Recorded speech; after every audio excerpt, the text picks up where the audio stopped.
Hello, I'm Steve Chavura, and I'm absolutely honoured to be speaking at the 2021 truthXchange State of Our Disunion Conference. My talk is called The Great Awokening. In the 1730s in America, there was an incredible revival that swept the country. It was essentially a revival of Calvinistic theology that took hold of the minds of hundreds of thousands throughout America, even millions, and had a massive impact on the country in the long term. This, of course, I don't need to tell you, was called the Great Awakening. And the Great Awakening was essentially a gospel movement which radiated out and changed the rest of society. In his 1840 History of the Great Awakening, Joseph Tracy wrote about the wonder that people at the time who were touched by this revival felt about what, quote, they said was the discovery that we are morally worse than we ever supposed. Others said that, quote, we discovered that we are much deeper in guilt than we ever suspected. Now, in this Great Awakening, according to its historian, Joseph Tracy, the fruits of it were twofold. That is, holiness and joy. Holiness and joy. And interestingly again, this Great Awakening did not just change the hearts of so many Americans and lead to the building of hundreds of new churches over the course of the 1730s and onwards, but it had an outward effect on the rest of society. And Joseph Tracy describes it like this. He says, quote, the history of the Great Awakening is the history of this idea of guilt and sin and redemption, overturning theories and habits and forms of organization inconsistent with it, where it could prevail, working itself gradually clear in the minds of those who received it, and leading to habits of thought and practical arrangements in harmony with itself, end quote. In other words, according to Joseph Tracy and other historians of the Great Awakening, a gospel movement, had an outward secular effect. And historians say that the Great Awakening had two major secular effects. One of them was to generate a greater democratic spirit among the people, and another was to generate a greater sense of national unity and nationalism, both of which would feed into the American independence movement later in the 18th century. I want to suggest that right now in the history of the West, and particularly in America, we're going through something equally radical, and it's something that we can call a great awakening. What do I mean by an awakening? Well, many of you would have heard of this term wokeness, or to be woke. Essentially, to be woke is an African American slang term for sort of being awake, to be woke. To be awake to what? Well, to be awake to all sorts of forms of oppression, in particular of African Americans, but also more broadly, as the term is used, all sorts of oppression against racial minorities, gender minorities, sexuality minorities, and things like that. This great awakening, which I'm going to explain throughout the course of this talk, is most obviously evident in really two things that have happened recently. Number one, the Black Lives Matter protests and riot and the whole Black Lives Matter movement, particularly as it's manifested in 2020. That's an embodiment of wokeness. But also, more recently, in the Equality Act that Joe Biden and the Democrats recently passed in the House on the 25th of February, actually. I want to unpack this as we go along. But what do we mean by wokeness? What does wokeness mean? What does it mean to be woke? Well, here's what I think is a pretty helpful definition.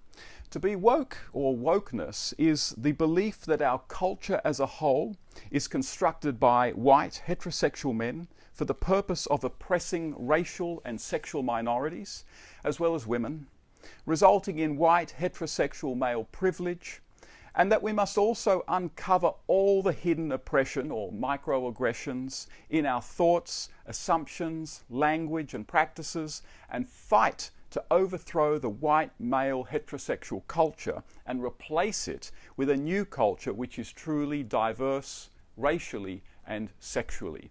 And in many ways, the embodiment of that idea is Black Lives Matter and more recently the Equality Act. Now, where will we find wokeness? Where is it? Well, I would say it's principally in 5 different places. First, we'll find it certainly in schools and universities and colleges. So, for example, over the last 30 years, curricula in schools and colleges has gradually shifted towards emphasizing in history, in social studies, in literature, emphasizing how certain people in society are oppressed. So certainly racial minorities, women, and also more recently sexual minorities, members of the LGBT communities. And so education has more and more become an emphasis on how society is oppressive, who are those who are oppressed, who are the oppressors, and what can we do to try to overthrow all this oppression and bring about true diversity and tolerance. An example of this in the colleges is quite recently, in fact on the 27th of February, a student at one of the State University of New York campuses was suspended for publicly saying that there are only 2 genders. And that sort of thing is happening all over the place. I'll talk about that a little bit later, but certainly this is something that is affecting the educational sphere. Second, it's most certainly something that's affecting language and thought. So for example, in Australia, the Australian National University recently produced a gender-inclusive handbook. And so lecturers and professors at the Australian National University are encouraged to say, rather than breastfeeding, to say chest feeding. And rather than say mother, to say gestational parent.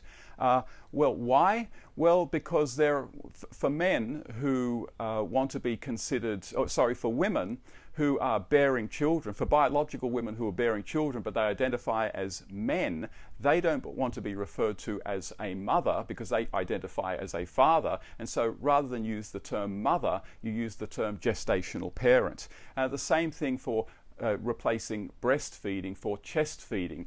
Biological women who identify as men and yet still give milk to their children don't want to be seen as breastfeeding because men aren't meant to have breasts, so we just call it chest feeding. The point is that we change language to suit the woke idea that gender is not binary, and in fact some people don't correspond to any particular gender at all. And all of this, according to the handbook and according to the Australian National University, was to, quote, improve gender equity and inclusiveness in our society. Furthermore, it was quote, a guide developed by expert researchers to assist anyone committed to enhancing inclusiveness and diversity. So a good sign that you're sort of in the presence of wokeness is when you hear terms like diversity, inclusiveness, and increasingly now sort of equity. Hence, again, the Democrats' Equality Act. So that's one way that it's sort of affecting language. Of course, Nancy Pelosi a few weeks ago, proposed gender-neutral language for the rules of the House of Representatives. And there are so many other examples of how it affects language.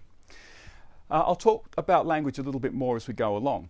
Certainly, wokeness is starting to permeate workplaces. Most obviously recently there was the knowledge of race sensitivity workshops taking place at Coca-Cola, where white people in these race sensitivity workshops were said to be less white. And what did they mean by be less white? Well, they were essentially referring to ideas from Robin DiAngelo in her book White Fragility. And to be less white essentially meant to be less arrogant, be basically less racist. To be white in wokeness is essentially, by definition, to be racist. And what these race sensitivity workshops basically teach is that if you are white, then you are a racist, and you need to figure out exactly everything you do that is racist. If you are not white, then you are a victim of racism, whether you think so or not. And in fact, if you protest the idea that you're a racist, that just proves even more that you're a racist. Fourth, we're going to find wokeness in entertainment.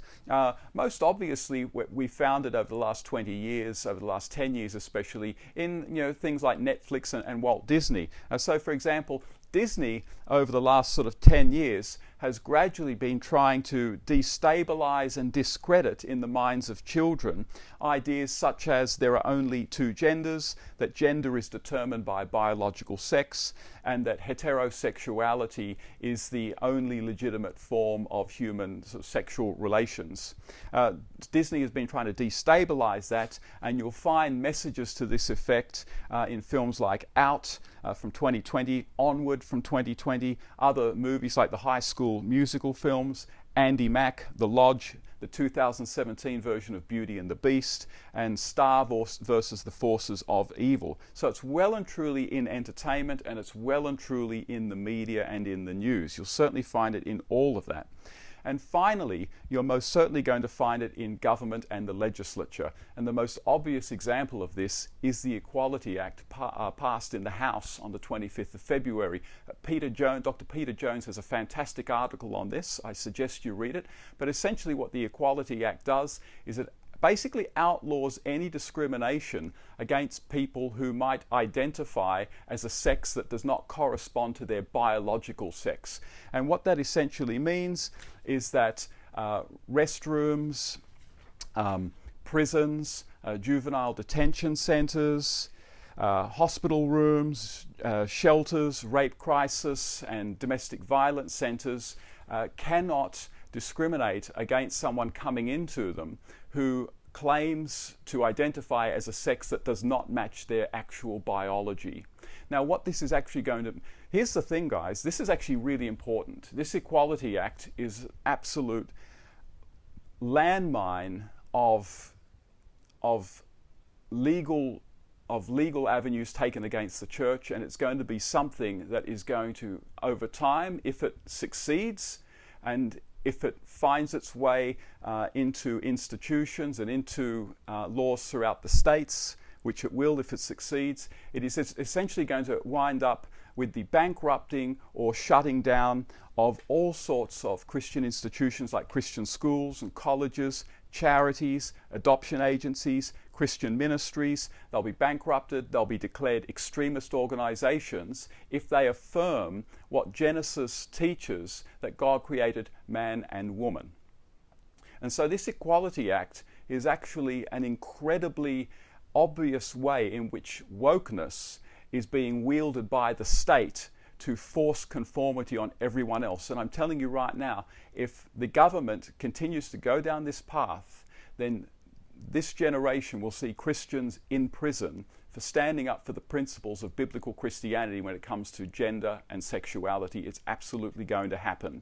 And so the Equality Act is in some ways the greatest embodiment of wokeness and the danger of wokeness that I can even think of at the moment. The thing about wokeness is, wokeness in many ways imitates the very Protestant, evangelical, Calvinistic Christianity that so shaped American culture up until quite recently. So, for example, in wokeness, there's a strong emphasis on something like repentance and conviction of sin. So in wokeness, rather than sort of being convicted of sin, that is straying from God's will and plan for us, wokeness talks about people being convicted of their racism, or their homophobia, or their transphobia, or their misogyny. And once you are convicted of these sins, if you like, you start seeing them everywhere in yourself, and you start seeing them everywhere else. So wokeism really captures this idea that we are kind of vitiated or totally depraved, except they redefine sin in terms of those phobias that I just mentioned. Another way that wokeism resembles the religion that is declining in America is that it's very evangelistic as well. Once you discover how homophobic, how oppressive, how transphobic and sexist and racist you are, you need to tell other people about how systemically oppressive society is. You need to make converts to wokeism, and you need to spread the word. You need to spread it from university theatres. You need to spread it in the workplace. It's very evangelistic. It seeks to proselytize and convert people to wokeness. Thirdly, wokeness is eschatological, or it kind of has this idea of trying to bring about a kind of utopia, a sort of utopia of diversity and equity. This was most explosively seen in the Chaz zone in Seattle during the Black Lives Matter riots and protests in 2020, where about 6 blocks in Seattle were effectively declared autonomous and police weren't allowed to go in there, and they tried to bring about a kind of diversity utopia there. It didn't end very well. You can look into that. But again, another attempt to sort of bring about this sort of eschaton, this diversity and inclusive utopia, is this Equalities Act being pushed by Biden and the Democrats. And so wokeism and wokeness is very much a utopian movement, and utopian movements pretty much always end in destruction and sorrow. And finally, wokeism, like so many historical religions, is persecutory. So central to wokeism is the idea that anyone who says anything dissenting from wokeness must be publicly demonized, and their careers and reputations must be destroyed. There is no forgiveness in wokeness. I'll get back to that a little bit later. Great recent example of the persecutory nature of wokeness is Gina Carano. Gina Carano, the former star of the hit Disney Star Wars show, The Mandalorian. She doesn't have a job anymore. Well, actually now she's gone and she's working for the Daily Wire. Good on them. Her agency has dropped her. She was someone who tweeted some non-woke thoughts, and basically Disney utterly ended her contract, and that is something that is going to be occurring much, much more. Now, there is a philosophy behind wokeness. It's the philosophy behind the Black Lives Matter movement. It's much of the philosophy behind the Equality Act. And this philosophy is known as critical theory. Now, Dr. Peter Jones is giving a whole talk at this conference on cultural Marxism and critical theory, so I'm not going to talk about it for very long, but certainly critical theory is the kind of intellectual scaffolding of wokeness. Critical theory usually appears in 2 forms. You've got the Marxist form of critical theory, which was really popular in the 1960s and 70s. And then in the 1980s, it started to morph into a second kind of critical theory, postmodern critical theory. Although I must say postmodernism and postmodern critical theory certainly does have a connection with Marxism. But Marxist critical theory, and critical theory in general, basically asks, in what ways are people being oppressed in modern society? In what ways are women being oppressed? People in the LGBT communities being oppressed, racial and cultural minorities, how are they being oppressed? And critical theory tries to uncover all the ways these people are being oppressed. In the classical Marxist form of critical theory, the emphasis was on the economy and how the economy and capitalism oppresses people in society, particularly racial minorities, through keeping wages low for them, and also women in terms of keeping a marriage culture strong. According to Marxist, marriage and the nuclear family are a great way to create workers for the future, and it sort of traps women into the role of childbearing. And so, again, Marxist critical theory basically saw women and racial minorities as oppressed, emphasizing capitalism as the cause. This kind of morphs into postmodern critical theory in the 80s and particularly the 90s onwards. And postmodern critical theory focuses less on capitalism and focuses more on how truth claims and language oppress people. And in some ways, whereas the Marxist critical theory focused very heavily on race and gender, and all of that is very much a part of Black Lives Matter. Postmodern critical theory focuses heavily on the body, sexuality, also on gender, and this is also very much embodied in Black Lives Matter. Black Lives Matter was never just a movement about racism, it was also about sexuality and gender as well. Again, it is essentially a movement trying to further this Great Awokening that we're talking about. Sort of the godfather of postmodern critical theory in some ways would be Michel Foucault. Michel Foucault had a tremendous influence on an American philosopher whose name was Judith Butler, and she basically really generated sort of the intellectual transgender movement, which we're seeing sort of all around us today.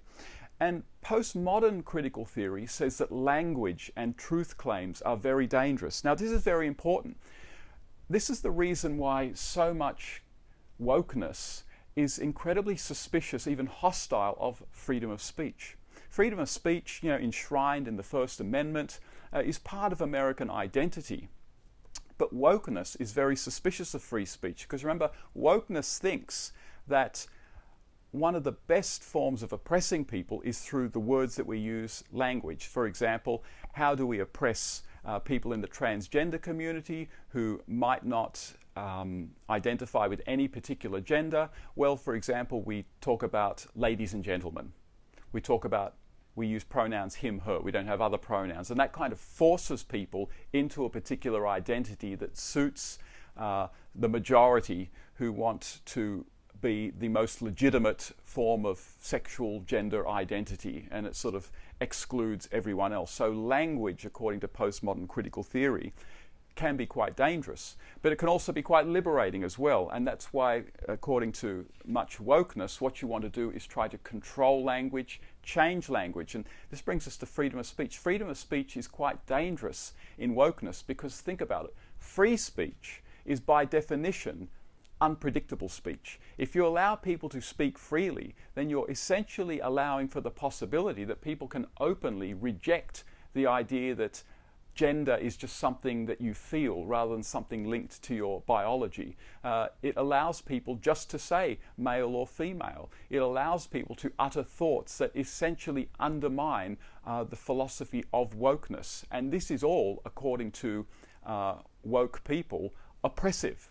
And so what you need to do is control language. And the way you control language is by trying to punish people who don't conform to woke language. And so again, what you do is you might have a cancel culture where people who might use the wrong terminology, refer, for example, to Caitlyn Jenner as he or as a man, they can be publicly demonized, their careers destroyed, and things like that. So free speech is incredibly dangerous to wokeism, because wokeism, according to postmodern critical theory, sees language and truth claims as potentially very, very oppressive. And so you need to control language to make sure that oppressive thoughts don't spill out into oppressive statements. So wokeness and freedom of speech cannot coexist, which is why freedom of speech is so under attack in the Great Awokening. Essentially what the Great Awokening is the breaking out from university campuses and college campuses of these critical theory ideas, them sort of breaking out and spilling out into the popular mind of America as a whole. Essentially what the Great Awokening is the transformation of America and the transformation of parts of the West into just a giant woke American campus. And in a sense, that's what the Black Lives Matter protests and riots were all about. And that's what the Equality Act is about. That's what Black Lives Matter is about. I want to now talk about why this Great Awokening is now upon us. Like, why is it here? Why now? I think there are three reasons why the Great Awokening is here and why it's proven to be so popular and so attractive to so many people. And the first is that America, and the West especially, is going through a kind of meaning void, particularly since the decline of Christianity, of public Christianity, over the last 60 to 70 years. You know something? John Calvin, in his Institutes of the Christian Religion, said, "Since from the beginning of the world there has been no region, no city, in short, no household that could do without religion." End quote. A great historian of religion and culture, Christopher Dawson, who held a chair for a while at Harvard, he wrote this, quote, "Religion is the key of history. We cannot understand the inner form of a society unless we understand its religion. End quote. The Apostle Paul in Romans, chapter 3, verses 18 to 25, he kind of speaks about this, how human beings know that there is a God, and yet they reject this knowledge of God. They refuse to acknowledge God and his godness, and they exchange the truth of God. But of course, you never exchange one thing for nothing. And they exchange the truth of God, not for nothing, but for a lie, that is, for the worship of creation. And so, according to the Apostle Paul, just because people might reject knowledge of the one true God does not mean that they actually reject religion or that they reject meaning. They seize onto other things to worship. They seize onto other movements that can bring meaning to their lives. And I think that's very much what's happening today. And Dr. Peter Jones has written several books on this, on sort of the rising paganism, the rising Gnosticism in the modern West. An excellent book also is Stephen D. Smith's Pagans and Christians in the City. But speaking in terms of this meaning void that's come along, there's some very interesting stats from the Pew Forum that they put out in 2019. And I was quite surprised to read these stats. For example, as of 2019, 65% of Americans identify as Christian, only 65%. 49% of millennials identify as Christian, so not even half of millennials identify as Christian. 40% of millennials say that they have no religion. Interestingly, only 4% of Americans identify as atheists, which again means that just because people are moving away from historic Christianity does not mean that they latch on to atheism. Again, as the Apostle Paul says, they latch on to other gods, they make things up. A good example of that is sort of the 1960s cultural revolution, where historians say Christianity at the popular level started most rapidly to decline.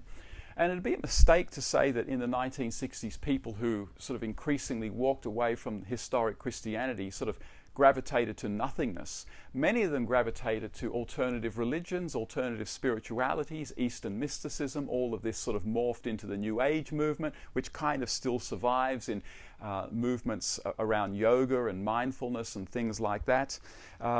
Also, other people abandoned maybe the transcendental religions like Christianity and embraced more immanent secular ideological religions, if you like, particularly like Marxism in the 1960s and 70s. So in many ways, wokeness, I think this is maybe the key to understanding why wokeness is upon us. Just like in the 19th and 20th centuries, when intellectuals abandoned historic Christianity, many of them didn't just go to sort of nihilism and nothingness. What they actually embraced to replace their Christianity was an ideology, a new ideology, which was in many ways very much like Christianity, Marxism. So in the 19th and 20th centuries, as intellectuals de-Christianized, many of them adopted Marxism. And why wouldn't you? Because Marxism was the most familiar thing to Christianity going at the time. It had its own creation, fall, redemption narrative. Everything's going great in history in Marxism until you have the fall, the introduction of private property. And then history becomes a history of class struggle. But have no fear, because a Messiah will come, the working class. And the working class will rise up and bring about a day of judgment, the revolution. And after this day of judgment, after this revolution, and the sinners are separated from the saints, then you have an eternal period of peace, communism.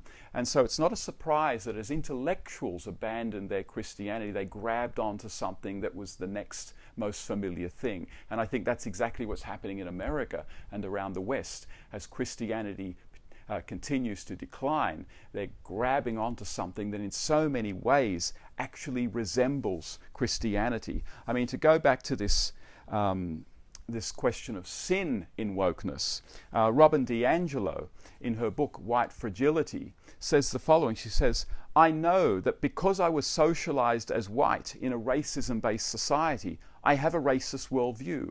deep racial bias, racist patterns, and investments in the racist system that has elevated me. There are other elements of wokeness that again resembles the Christianity that is sadly on the decline. So for example, Ibram X. Kendi, in his book, another textbook of wokeness, How to Be an Anti-Racist, he writes the following, and it really resembles the kind of narratives we'd get out of the Great Awakening of the 18th century. He says, racism is like fighting an addiction. Being an anti-racist requires persistent self-awareness, constant self-criticism, and regular self-examination. The same sorts of ideas that were so influential in American culture from the Puritan heritage. Robin DiAngelo in White Fragility says, overcoming racism, quote, is a messy, lifelong process, but one that is necessary to align my professed values with my real actions. And she goes on to say, it is also deeply compelling and transformative, end quote. So it's almost like a conversion experience. Wokeness is being grabbed onto by millennials in a culture where Christianity is declining in the same way that intellectuals did that with Marxism. So the meaning void is one reason that wokeness is upon us. Now the second element of wokeism, of the Great Awakening, is that one of the reasons it's so appealing is because it exploits genuine social problems that are really there. In a sense, there's a little bit of truth in wokeness suggesting that there are really big problems among African American communities and also among LGBT communities, but it sort of takes certain truths and runs with them in a really dishonest, disingenuous and exploitative direction, leading to more heat than light in debate and not really offering any particularly compelling solutions to anything. So for example, there is no doubt that there are serious problems in many African American communities relating to poverty, crime, drug use, and the same thing goes for many LGBT communities relating to serious mental health issues. The problem with wokeism is that it takes these genuine problems and then seeks to explain them by using terms like systemic racism or systemic homophobia or systemic transphobia. Let's just focus on this term systemic racism. I mean, systemic racism. Robin DiAngelo, sort of, again in White Fragility, she says, our institutions were designed to reproduce racial inequality, and they do so with efficiency. Now, Robin DiAngelo says that our institutions were designed to perpetuate racism, and they still perpetuate racism. You know, if Robin DiAngelo was writing that, say, 200 years ago, 100 years ago, even 70 years ago, I could say, yeah, you know, there's a lot of truth in that. Sure. But she's writing this a couple of years ago. Robin DiAngelo and wokeism, when it talks about systemic racism and systemic oppression, it talks about systems or the system as though it's something that is the same now as it was 200 years ago. There's almost an obliviousness in wokeism to the fact that many people of color and people of minority sexualities are now guiding and making rules for all sorts of systems. You find them among politicians, judges, academics, doctors, lawyers. Of course, America has recently had an African American president. It currently has a vice president who is a person of color, and Barack Obama was elected twice as well. And so this idea that the system is sort of systemically racist is at best very, very vague, at worst actually quite misleading.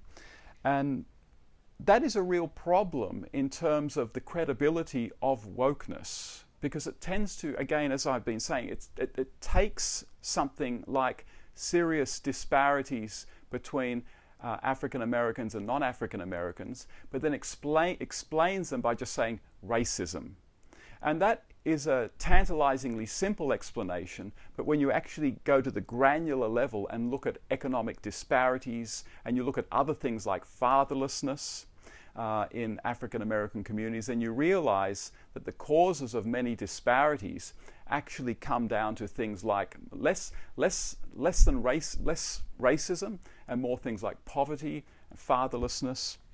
and certain other factors as well. And the same goes for LGBT issues. For example, yeah, there are serious mental health issues among members of LBGT communities. And wokeness says, well, this is because of homophobia and transphobia. But what about the fact that peer-reviewed research for years has been saying that there are abnormally high rates of childhood sexual abuse among members of the LGBT community, that among the transgender community there are abnormally high rates of different forms of mental illness, that there are abnormally high rates of intimate partner violence within LGBT communities. What about the fact that scholars talk about what's called the Dutch paradox, where if the idea is that homophobia and transphobia, particularly homophobia, causes poor mental health outcomes among homosexuals, that would kind of mean that the less homophobia there is, the better mental health outcomes you'd get. But then scholars look to the Netherlands, and the Netherlands is one of the most LGBT affirming regions in the world. They were years ahead of everyone else when it came to things like same-sex marriage and gay rights. And yet, the stats of mental health of LGBT folk in the Netherlands isn't any different from the same stats in other modernized Western countries. And so the idea that homophobia is the cause of all of this, which is central to wokeism as well, that's a really dubious claim. But nonetheless, wokeism is popular because it picks on things that are genuine problems that everyone is concerned about, but then offers very simplistic solutions. Third, why is the Great Awakening upon us? Because critical theory, wokeness if you like, has basically captured the culture-forming institutions of society, many of them, and it is looking to capture the last culture-forming institution of society, the family. But think of the universities. Universities are sort of maybe the culture-forming institution of society par excellence. For example, from universities, you get future professors, you get future teachers, you get future screenwriters, you get future journalists, lawyers, judges, politicians. All of these people go on to shape culture. If you capture the universities, then you have captured the most important culture and mind-shaping institution in any country, and then you go on to perpetuate these ideas over generations. And so they're the three reasons why the Great Awakening is upon us. I want to suggest that the Great Awakening and wokeness is a tremendous danger to the church, and that it's something that the church should resist.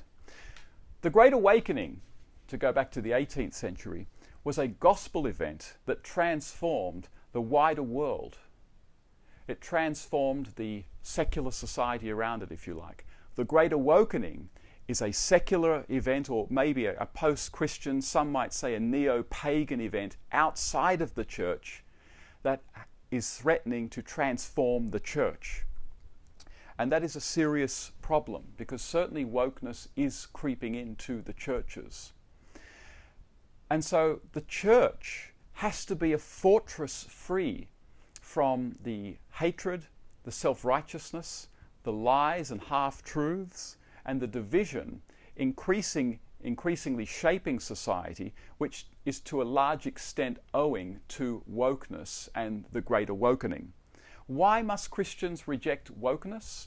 Well, I want to suggest three reasons for that. First, the theoretical foundations of wokeness are false. And they're false in many ways. For example, wokeness tends to have a very simplistic reading of history, where you have heroes and you have villains. Essentially, the villains are white heterosexual males. And basically, according to wokeness, they're really the only ones capable of oppression. And so history is a history of oppression by white people, white males in particular, white heterosexual males against everyone else. But anyone who's read any history knows that throughout history, all cultures, all races, all people groups oppress one another and have oppression within them. Oppression is just a part of the human condition because we are vitiated by sin as taught in the Bible. And that's actually a gospel issue, to be honest, because the more wokeness takes hold of the popular imagination, the more we're going to find people who find the idea that they are sinful as opposed to someone else being sinful, or as just opposed to institutions being sinful. The more wokeness, with its emphasis that these people can be oppressive and sinful, but these people are purely just victims, the more that takes hold, the gospel message that we are all sinful, that you are sinful, whether you're white or black, male or female, straight or gay, that you are sinful, that you have fallen short of the glory of God and require a Saviour, just like anyone else. The more that is going to be an incredibly foreign and, dare I say it, even offensive and hostile message. And so the progress of wokeness is something that, humanly speaking, is quite detrimental to the spread of the gospel message. Also, another foundation of wokeness that's really, really problematic is that, secondly, it rejects Christian anthropology. So wokeness rejects certain truths that are taught in Scripture, particularly that sex, that gender is determined by sex, and that God created male and female, and He only created male and female, notwithstanding certain very rare aberrations, people born with ambiguous genitalia and things like that. So it certainly discourages a biblical anthropology of sex, and it certainly discourages a biblical anthropology of sexuality, that is, that the only legitimate form of sex is between male and female in marriage. And so again, some very serious problems with wokeness in terms of it contradicting a biblical understanding of what it is to be a human being, and biblical understandings of gender and sexuality. Third, I want to say the church ought to reject wokeness because the fruits of wokeness can only be oppression, misery, and never-ending conflict. And there are several reasons for this, but certainly let's go back to the Great Awakening. Two of the fruits of the Great Awakening, again, as I pointed out earlier in Joseph Tracy's 1840 History of the Great Awakening, two of the fruits were holiness and joy. Holiness and joy. The Great Awakening, certainly as it has sort of evolved over the last 5 years, has not been producing holiness and joy. It's been producing conflict, hatred, violence, and I would actually say probably increasing mental health problems as well. You'll find that written about eloquently in Greg Lukianoff and Jonathan Haidt's book, The Coddling of the American Mind. But the Great Awakening must lead to increased conflict. Why? Because the Great Awakening has a vision of conflict resolution which is thoroughly at odds with that revealed to us in the Bible and through the example of Christ Himself. That is, it's a version of conflict resolution that has no place for forgiveness. In wokeness, there is no forgiveness. If you are found to have said something in the past that is deemed homophobic or transphobic, then your reputation must absolutely be destroyed. Your reputation must be demonized, your career must be destroyed. Even if you repent, even if you say sorry, that's just not good enough. Wokeness demands perfection. It demands perfection, there is no forgiveness in it, and therefore it gives rise to a kind of cancel culture. And so wokeness will only lead to people being utterly afraid to speak their minds on things, and certainly to a culture of oppression and conflict. And that's certainly something that the church doesn't want to bring into its own fold. Another aspect of wokeness that we really want to avoid is this sense in wokeness that the only people who can say anything meaningful or intelligible about impression are people who are not white heterosexual males. There's a kind of power dynamic in wokeness that again is only going to lead to conflict, resentment, and as we've seen in the Black Lives Matter movement of the 2020, I would say actually violence. A good example of this incredible power imbalance in wokeness again is in Robin DiAngelo's book White Fragility. And this is what Robin DiAngelo has to say about her own race sensitivity classes that she gives in workplaces all around America. She says the following. She says, "When a person of color gives me feedback that I consider unfair, I'm tempted to go to another person of color for reassurance that I'm a good person. Further, my quest for reassurance holds up racism by reinforcing the very idea that the feedback was an unfair attack and or there was a correct way to give it, and the person of color in question has broken the rules of engagement," end quote. So essentially what Robin DiAngelo is saying is that if a person of color calls you a racist, you have no right to respond. You have no right to suggest that they may have misunderstood you. In fact, the more you protest against the accusation of being a racist, the more racist you are. What that kind of means also is that anyone who accuses someone else of racism is by definition right. They're correct. They can't be wrong. Now think about that. According to wokeness, a minority who is considered a victim and oppressed in wokeness cannot be wrong about their feelings that other people are oppressing them. And those who are being said to oppress them, white heterosexual men and to a lesser extent women, they cannot be right in saying that in actual fact, no, I'm not trying to oppress you at all, or I'm not oppressing you, I'm not a racist, I'm not a homophobe, or whatever. They can't be right. Think about the incredible power that that gives to the oppressed in the Great Awokening. It basically gives them unlimited power to accuse other people of crimes with absolute impunity. Remember what Lord Acton said in the 19th century, power tends to corrupt. Absolute power corrupts absolutely. And wokeness gives absolute power of accusation to people of racial minorities, of cultural minorities, of sexual minorities as well. And that is not going to lead to a harmonious workplace. It's not going to lead to a harmonious high school. I mean, can you imagine in any school minority groups having an absolute power to accuse other people of oppressing them and the other people having no right to reply? Do you think that's a good idea? Do you think that's a good power to give to children? It is not going to lead to a harmonious society. It's going to lead to conflict. It is going to lead to violence. It's going to lead to resentment. And that's precisely what is unfolding in America and in other parts of the West. And so there are reasons why we want to be very careful about encouraging wokeness out there, and certainly to be very vigilant to make sure it doesn't creep into our churches and certainly into our own minds. What is the way forward? Well, certainly with the Equality Act recently passed in the House, Christians really need to themselves wake up.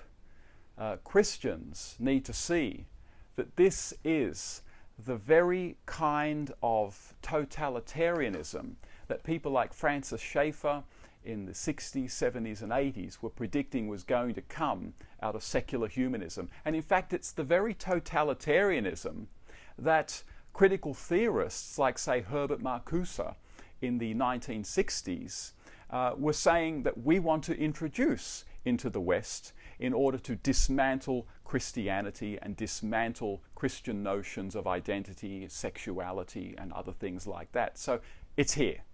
It's upon us.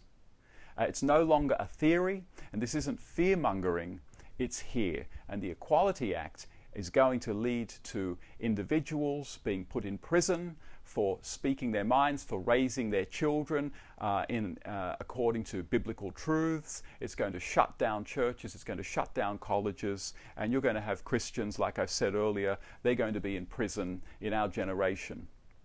So the Great Awokening is certainly something that we need to be fighting. And so what do we need to do? Well, we need to be activists. We need first and foremost to understand what's going on, and I hope that I've contributed something to that. but we need to support organizations that are exposing this and that are fighting back. You need to join activist groups, you need to join lobby groups, you need to support Christian organizations that are educating people about this. You need to get political as well. You need to support political candidates and parties that are against all this wokeness.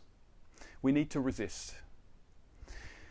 But secondly, another way of thinking about this in terms of moving forward is that, like all deviations from biblical ethics and anthropology, like all deviations from how God tells us we ought to think about ourselves, how we ought to think about one another, how we ought to think about God, like all deviations from how God tells us we ought to behave morally, the Great Awokening must end in misery and conflict. And of course, we're seeing that already. It must so end, because the way that God has told us to think about Him, to think about one another, and to live is actually really good for us. It's good for us as individuals because it's in accordance with the nature that He's given us, and it's good for the long-term happiness of society. Obey these laws, you will live long in the land. And so what this kind of means is that as the Great Awokening progresses, that society must actually regress. That is, society must get darker, that conflict, hate, tyranny, and mental health issues must get increasingly worse. There's actually a pretty good quote on this from a very good book that critiques the theoretical underpinnings of wokeness and its cynical theories by Helen Pluckrose and James Lindsay. And they say that if we train young people to read insult, hostility, and prejudice into every interaction, they may increasingly see the world as hostile to them and fail to thrive in it.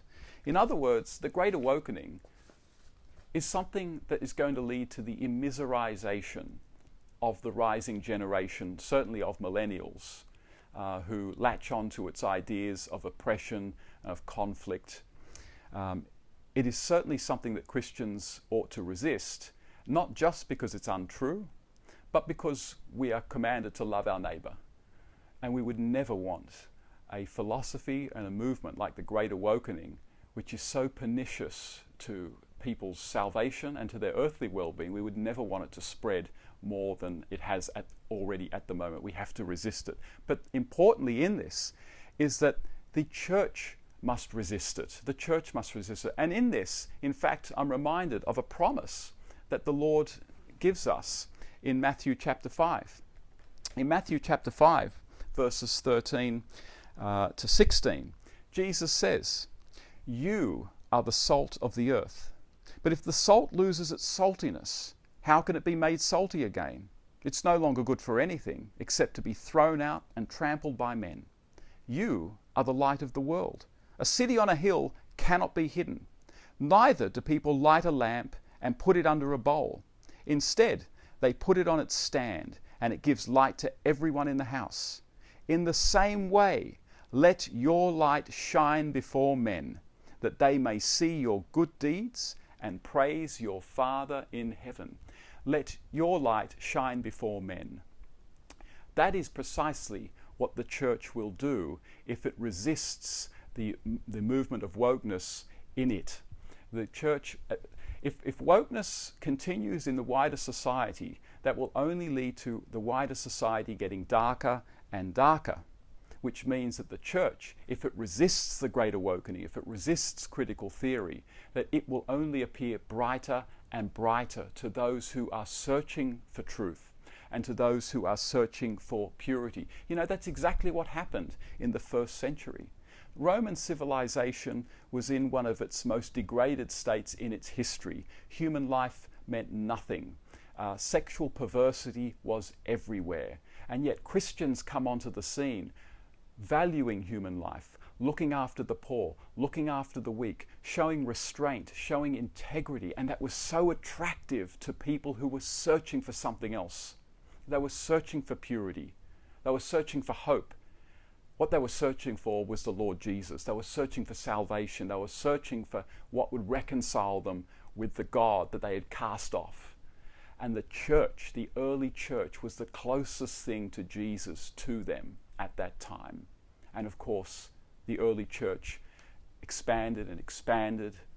And the same thing happened also in the 18th century with the evangelical revivals around Europe, in Britain, and of course in America with the Great Awakening. The same thing happened then, and the same thing can happen now. But it can only happen if the church resists the darkness that is the Great Awakening and allows itself to be that light that shines, so when people see our good deeds, they give praise to the Father in heaven. And so it is imperative for us to understand this Great Awakening and to resist this Great Awakening. And if we do these things effectively, then this Great Awakening, it'll pass, and who knows, maybe, God willing, will bring about a whole new Great Awakening. Thank you so much for watching.